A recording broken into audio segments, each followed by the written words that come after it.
पितृपक्ष की पौराणिक कथा। पितृपक्ष में जो सुनता है यह कथा उसे कभी नहीं लगता पितृदोष और पितरों की कृपा भी प्राप्त होती है। पितृदोष से मुक्ति पाने के लिए सुनिए पितृपक्ष की पौराणिक कथा।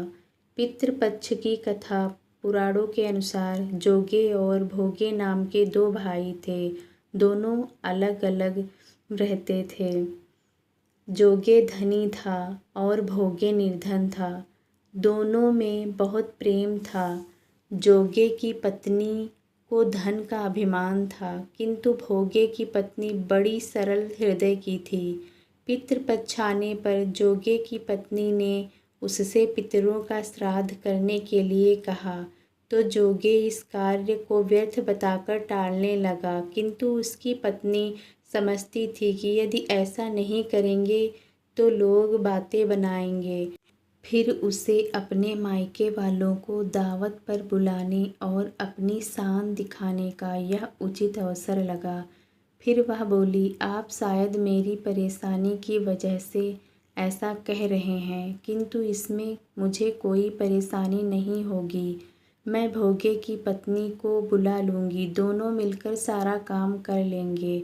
फिर उसने जोगे को अपने मायके न्योता देने के लिए भेज दिया। दूसरे दिन उसके बुलाने पर भोगे की पत्नी सुबह आकर काम में जुट गई।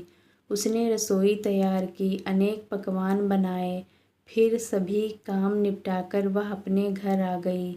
आखिर उसे भी तो अपने पितरों का श्राद्ध तर्पण करना था।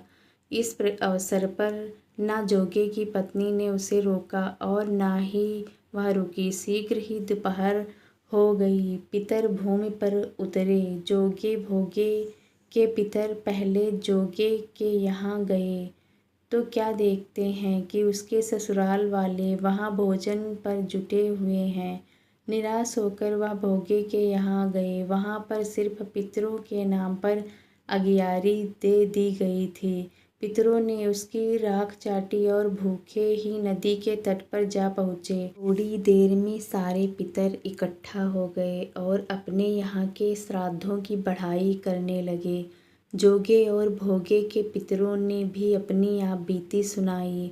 फिर वह सोचने लगे, अगर भोगे समर्थ होता तो शायद उन्हें भूखा ना रहना पड़ता, मगर भोगे के घर में तो 2 जून की रोटी भी खाने को नहीं थी। यही सब सोचकर उन्हें भोगे पर दया आ गई। अचानक वह नाच नाच कर गाने लगे, भोगे के घर धन हो जाए, भोगे के घर धन हो जाए। सांझ होने को हुई। भोगे के बच्चों को कुछ भी खाने को नहीं था। उन्होंने माँ से कहा, भूख लगी है। तब उन्हें टालने की गरज से भोगे की पत्नी ने कहा, जाओ आंगन में औंधी रखी है, उससे जाकर खोल लो और जो कुछ मिले उसे बांटकर खा लेना। बच्चे वहाँ पहुँचे तो क्या देखते हैं कि औंधी मोहरों से भरी पड़ी है। वह दौड़े दौड़े माँ के पास पहुँचे और उसे सारी बात बताई।